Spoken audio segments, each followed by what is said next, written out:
안녕하십니까. 오늘 함께 나누실 말씀은 이사야서 41장 10절 말씀입니다. 두려워하지 말라, 내가 너와 함께 함이라. 놀라지 말라, 나는 내 하나님이 됨이라. 내가 너를 굳세게 하리라. 참으로 너를 도와주리라. 참으로 나의 의로운 오른손으로 너를 붙들리라. 왜 예수를 믿나요? 안 믿는 사람들은 믿는 이들을 이상하게 보기도 합니다. 무엇 때문에 눈에 안 보이는 하나님을 믿는다 하면서 교회 활동에 시간과 돈 들이고 자기들끼리 모여서 좋다고 저러는가라고 비판적으로 보시는 분들도 계십니다. 사회주의 사상에서는 종교를 인민의 아편이라고 합니다. 현실 세계를 떠나 이상한 곳으로 눈을 돌리게 만들고 과학적이고 냉철하며 이성적으로 생각하고 행동하게 하기보다는 자기들만의 아집에 빠져들게 한다고 말합니다. 탈북민 중에는 중국 등지에서 어려움을 겪을 때 하나님을 의지하였으나 한국에 들어온 이후에는 신앙생활을 하지 않는 분들도 계십니다. 목숨이 위태로운 여건하에서는 하나님을 의지했지만 이제는 사람이나 돈을 의지하기 때문일 수도 있습니다. 또는 자본주의 사회에서의 세속적 흐름에 빠져 돈 버는 것에 급급하다 보니 교회 다니는 것이 뒤로 밀려졌을 수도 있을 겁니다. 그러면 여러분에게 왜 예수를 믿어야 하는가라는 질문을 드립니다. 첫째, 마음의 평안을 얻기 때문입니다. 사람의 보이지 않는 내면이 드러난 외면보다 더 중요합니다. 내면이란 무엇입니까? 우리의 마음입니다. 잠언 4장 23절은 모든 지킬 만한 것 중에 더욱 내 마음을 지키라. 생명의 근원이 이에서 남이니라고 말합니다. 겉으로는 좋아 보이고 안정돼 보여도 사람 마음속은 전쟁터와 같은 곳입니다. 하루에도 몇 번씩 요동치는 곳이 우리의 마음입니다. 탈북민 여러분들은 북한과 중국 등지에서 힘든 시간들을 보내셨을 겁니다. 한국에 가면 그런 어려움들은 없어지고 모든 것이 잘 될 거라고 생각하셨습니까? 한국도 사람 사는 곳입니다. 이것도 그렇게 좋은 것만은 아닙니다. 여기에서도 문제가 있고 눈물 흘려야 할 일들이 있습니다. 불안과 두려움이란 내가 사는 곳이 달라진다고 해서 사라지는 건 아닙니다. 한국에 오셔서도 생활 걱정, 돈과 건강 문제 등 근심거리가 한두 가지가 아닐 것입니다. 도대체 세상 돌아가는 게 어떻게 되는 건지 이곳에 적응해서 살아가는 게 정말 만만치 않다고 느끼실 겁니다. 인생을 살다 보면 하루하루가 내 마음대로 안 되는 현실 때문에 눌리고 위축되는 일이 생깁니다. 그럴수록 마음의 평안이 중요합니다. 평안해야 제대로 살아갈 수 있습니다. 하나님은 우리에게 평안을 주십니다. 평안은 편안과는 다릅니다. 돈이 많으면 편안할 수 있습니다. 고급 아파트와 자동차를 굴리며 남부럽지 않게 산다는 얘기를 들으실 수도 있습니다. 그러나 그렇다고 마음도 평안해지나요? 절대적 가난을 벗어나면 굶어 죽을 거라는 두려움이나 외부로부터의 생명의 위협이 사라지므로 평안해질 수 있습니다. 그러나 또 다른 문제가 생깁니다. 오히려 남과 비교하는 마음에 시기하고 질시하는 마음이 더 생길 수 있습니다. 잘 살게 되었다 하더라도 물질적으로도 풍요하게 살고 싶다는 욕구는 끝도 없이 올라옵니다. 사도 바울이 쓴 옥중서신에는 편지를 받는 이들에게 먼저 평강이 있을지어다라고 문안합니다. 그는 비록 감옥에 있었지만 평강을 주시는 하나님이 자기를 온전히 붙드신다고 말합니다. 환경적으로는 좀 불편하고 어렵더라도 편안함보다는 평안함이 훨씬 중요합니다. 어디에서 평안을 얻으십니까? 우리에게 참된 평안을 주시는 하나님 안에서 그것을 찾으시기 바랍니다. 하나님은 여러분이 놓여 있는 환경을 바꾸어 주시기도 합니다. 그러나 환경과 여건이 바뀌지 않더라도 여러분 마음에 그것을 감당해낼 만한 평강을 주십니다. 둘째, 보이지 않는 도움의 손길을 만나게 되기 때문입니다. 사방이 꽉 막힌 것 같은 상황에 처할 때 여러분은 어떻게 헤쳐가십니까? 수많은 사람들이 막다른 골목에서 도와달라고 외칩니다. 도움의 손길을 만나는 분들도 있고 그렇지 못한 분들도 있습니다. 대한민국에 오셔서 좋은 사람들, 선한 사람들을 만나고 도움을 얻은 적도 있으실 겁니다. 그러나 그분들도 한때입니다. 여러분과 여러분의 삶을 온전히 책임져 드리지 못합니다. 가족도 한계가 있습니다. 시편 146편 3장 말씀은 귀인들을 의지하지 말며 도울 힘이 없는 인생도 의지하지 말지니라고 말합니다. 인간의 능력이란 참으로 보잘것없습니다. 인간은 다 거기서 거기입니다.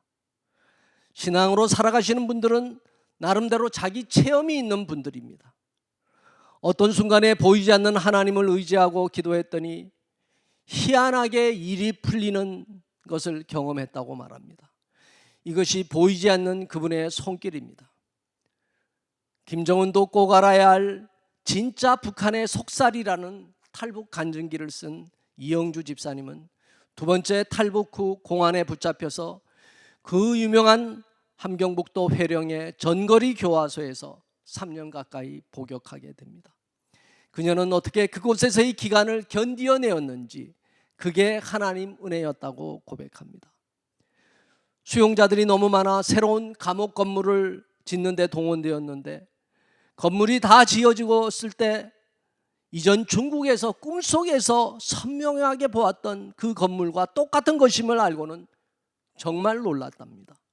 그리고 정말로 하나님이 살아 계시는구나를 절감하였다고 말합니다.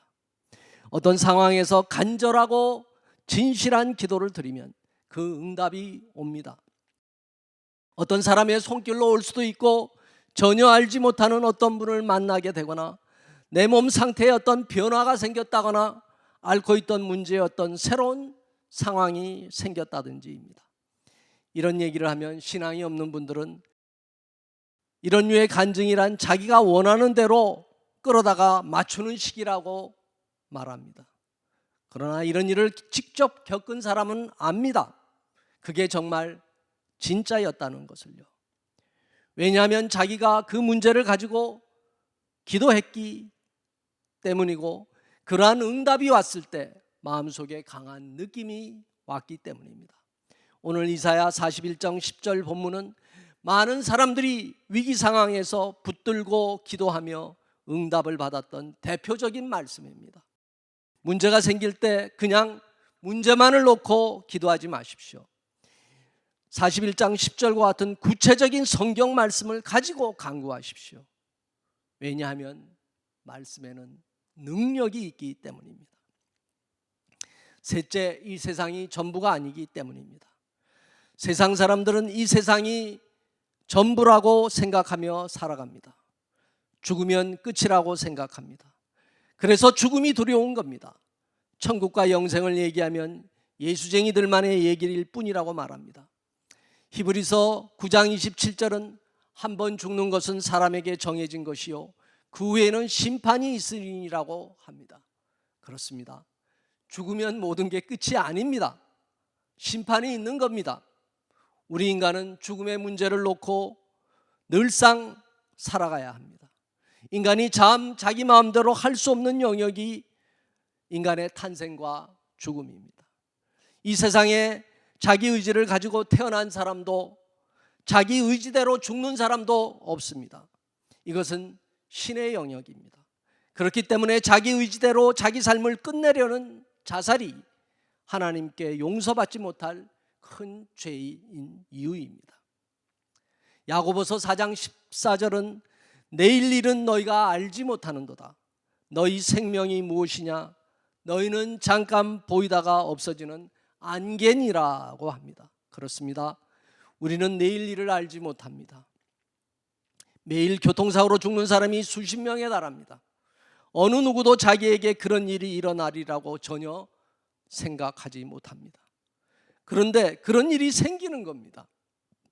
그래서 우리는 죽음의 문제를 무엇보다 먼저 해결하고 살아야 합니다. 먼 미래의 일로 받아들여서는 안 됩니다. 저도 36의 나이에 뇌졸중으로 의사에게 살 확률이 15%밖에 안 된다는 진단을 받은 적이 있습니다. 수많은 사람들이 어느 날 병원에 가서 건강검진을 받았더니 암으로 몇 개월밖에 살 날이 안 남았다는 선고를 받기도 합니다. 그래서 삶과 죽음의 문제를 우선 정리해 놓고 살아야 합니다. 북한에 있는 주민들도 마찬가지입니다.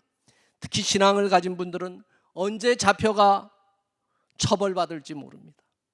신앙을 가지면 제일 좋은 점은 배짱을 가지고 살 수 있다는 점입니다. 믿는 이에게 죽음이란 육신을 떠나 주님 품으로 돌아가는 것입니다.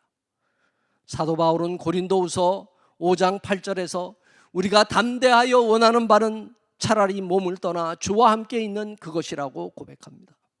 그야말로 죽는 게 자기에게는 더 좋다는 겁니다. 이 정도 신앙이 되면 세상에 두려운 것이 없게 됩니다. 예수님은 요한복음 11장 25절 26절에서 나는 부활이요 생명이니 나를 믿는 자는 죽어도 살겠고 무릇 살아서 나를 믿는 자는 영원히 죽지 아니하니라고 말씀하십니다. 그리고 마르다에게 이것을 믿느냐고 물으십니다. 우리도 마르다처럼 예라고 대답할 수 있는 믿음의 사람이 되기를 바랍니다. 기도하겠습니다. 하나님, 저희가 예수를 그리스도로 고백하는 믿음을 가지기 원합니다. 예수님을 나를 위하여 죽으시고 나를 위하여 부활하신 구세주로 고백합니다. 저희가 어떤 상황에 놓여 있든지 저희에게 평강을 주시는 주님을 의지합니다. 그리고 저희가 진실하게 간구할 때 저희 기도에 응답해 주시는 주님이심을 믿습니다. 이 믿음 가지고 담대하고 강건하게 하루하루 살아가는 저희들 되게 하여 주옵소서. 예수님 이름으로 기도하옵나이다. 아멘.